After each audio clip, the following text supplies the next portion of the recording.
ಗೆಳೆಯರೆ, ಇದು ಮಹಾಭಾರತದ ಯುದ್ಧ ಮುಗಿದ ನಂತರ ಶ್ರೀಕೃಷ್ಣನ ದ್ವಾರಕಾ ನಗರಿಯನ್ನು ಇಡೀ ಜಗತ್ತಿನ ಕಣ್ಣೆದುರೇ ಸಮುದ್ರವು ಹೇಗೆ ನುಂಗಿ ಹಾಕಿತು ಎಂಬ ಕತೆ. ಕೃಷ್ಣನ ಮರಣದ ನಂತರ ಯಾದವರೆಲ್ಲ ಪರಸ್ಪರ ಕಚ್ಚಾಡಿಕೊಂಡು ಹೇಗೆ ವಿನಾಶವಾದರು, ಬಂಗಾರದ ದ್ವಾರಕೆ ನಗರಿ ನೀರಿನಲ್ಲಿ ಮುಳುಗಿದ್ದು ಏಕೆ, ಇಲ್ಲಿದೆ ಸಂಪೂರ್ಣ ವಿವರ. ಗೆಳೆಯರೆ, ಶ್ರೀಕೃಷ್ಣನ ಸಾಮ್ರಾಜ್ಯವಾಗಿದ್ದ ದ್ವಾರಕಾ ನಗರಿ ಇಡೀ ಜಗತ್ತಿನಲ್ಲೇ ಅತ್ಯಂತ ವೈಭವ ಮತ್ತು ಸುರಕ್ಷಿತ ನಗರವಾಗಿತ್ತು. ಸಾಕ್ಷಾತ್ ವಿಶ್ವಕರ್ಮನೆ ಸೃಷ್ಟಿಸಿದ ಈ ನಗರವು ಸಂಪೂರ್ಣವಾಗಿ ಚಿನ್ನ ಮತ್ತು ರತ್ನಗಳಿಂದ ಮಾಡಲ್ಪಟ್ಟಿತು. ಆದರೆ ನಿಮಗೆ ಗೊತ್ತಾ, ಮಹಾಭಾರತದ ಯುದ್ಧ ಮುಗಿದ ಕೆಲವೇ ವರ್ಷಗಳಲ್ಲಿ ಇಡೀ ದ್ವಾರಕಾ ನಗರಿಯನ್ನು ಸಮುದ್ರದ ದೈತ್ಯ ಅಲೆಗಳು ಕೆಲವು ನಿಮಿಷಗಳಲ್ಲಿ ನುಂಗಿ ಹಾಕಿದವು. ಹೌದು, ಸಾಕ್ಷಾತ್ ಜಗತ್ತನ್ನೊಡೆಯನಾದ ಶ್ರೀಕೃಷ್ಣನ ಕಣ್ಣೆದುರೇ ಅವನ ಇಡೀ ಯಾದವ ವಂಶವು ಪರಸ್ಪರ ಕಡಿದಾಡಿಕೊಂಡು ಸರ್ವನಾಶವಾಯಿತು.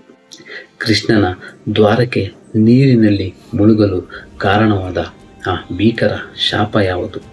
ದ್ವಾರಕೆ ಮುಳುಗುವ ಮುನ್ನ ಅಲ್ಲಿ ನಡೆದ ಆಘಾತಕಾರಿ ಘಟನೆಗಳೇನು? ಇವತ್ತಿನ ಈ ವಿಡಿಯೋದಲ್ಲಿ ನಾವು ತಿಳಿಯೋಣ. ಮಹಾಭಾರತದ ಈ ರಹಸ್ಯ ಕಥೆ ನಿಮಗೂ ಇಷ್ಟವಾದರೆ ಲೈಕ್ ಮಾಡಿ. ಗೆಳೆಯರೆ, ಕಥೆಯ ಹಿನ್ನೆಲೆಗೆ ಹೋಗೋದಾದರೆ, ಕುರುಕ್ಷೇತ್ರ ಯುದ್ಧದಲ್ಲಿ ತನ್ನ 100 ಜನ ಮಕ್ಕಳನ್ನು ಕಳೆದುಕೊಂಡ ಗಾಂಧಾರಿಯು ತೀವ್ರ ದುಃಖದಲ್ಲಿರುತ್ತಾಳೆ. ಈ ಮಹಾ ವಿನಾಶಕ್ಕೆ ಶ್ರೀ ಕೃಷ್ಣನೇ ಕಾರಣ ಎಂದು ನಂಬಿದ ಗಾಂಧಾರಿಯು ಕೃಷ್ಣನಿಗೆ ಒಂದು ಭೀಕರ ಶಾಪವನ್ನು ನೀಡುತ್ತಾಳೆ. ಕೃಷ್ಣ, ಇಂದಿಗೆ 36 ವರ್ಷಗಳ ನಂತರ ನಿನ್ನ ಕಣ್ಣೆದುರೇ ಇಡೀ ಯಾದವ ಕುಲವು ಸಂಪೂರ್ಣ ಕಡಿದಾಡಿಕೊಂಡು ಸರ್ವನಾಶವಾಗಲಿ, ಹಾಗೂ ನಿನ್ನ ದ್ವಾರಕಾ ನಗರಿಯು ಧ್ವಂಸವಾಗಲಿ, ಮತ್ತು ನೀನು ಕೂಡ ಕಾಡಿನಲ್ಲಿ ಅನಾಥವಾಗಿ ಪ್ರಾಣ ಬಿಡುವೆಂದು ಶಾಪ ನೀಡುತ್ತಾಳೆ. ಕೃಷ್ಣನು ನಗುನಗುತ್ತಲೇ ಆ ಶಾಪವನ್ನು ಸ್ವೀಕರಿಸುತ್ತಾನೆ. ಕಾಲ ಉರುಳುತ್ತದೆ. ಮಹಾಭಾರತದ ಯುದ್ಧ ಮುಗಿದು 36 ವರ್ಷಗಳಾಗುತ್ತದೆ.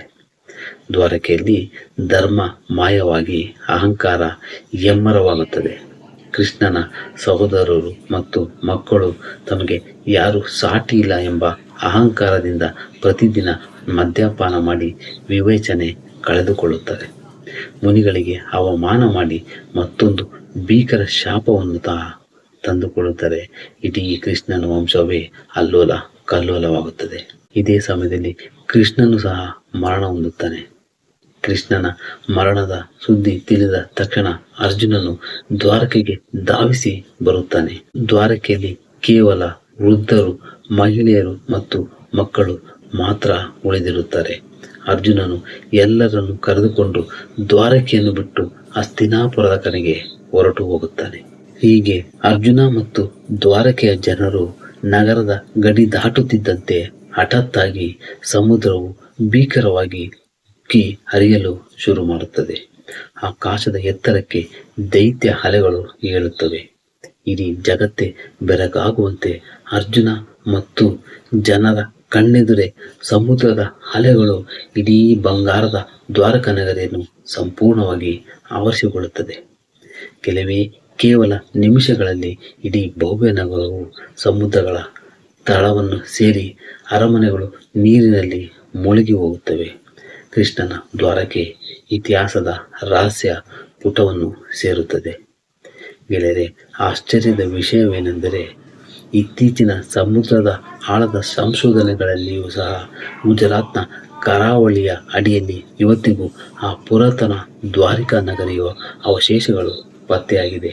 ಅಂದರೆ ಮಹಾಭಾರತದ ಈ ಕಥೆಯನ್ನು ನಾವು 100ಕ್ಕೆ 100 ಸತ್ಯ ಎಂದು ನಂಬಬಹುದು.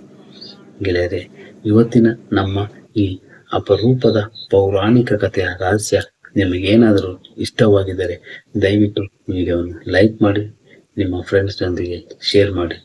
ಇಂತಹದೇ ರೋಮಾಂಚನಕಾರಿ ಮತ್ತು ಅತ್ಯಂತ ಅಪರೂಪದ ರಹಸ್ಯ ಕಥೆಗಳಿಗಾಗಿ ನಮ್ಮ ಚಾನಲನ್ನು ಈಗಲೇ ಸಬ್ಸ್ಕ್ರೈಬ್ ಮಾಡಿಕೊಳ್ಳಿ. ಮತ್ತೆ ಮುಂದಿನ ವಿಡಿಯೋದಲ್ಲಿ ಸಿಗೋಣ. ಜೈ ಶ್ರೀಕೃಷ್ಣ. ವಂದನೆಗಳು.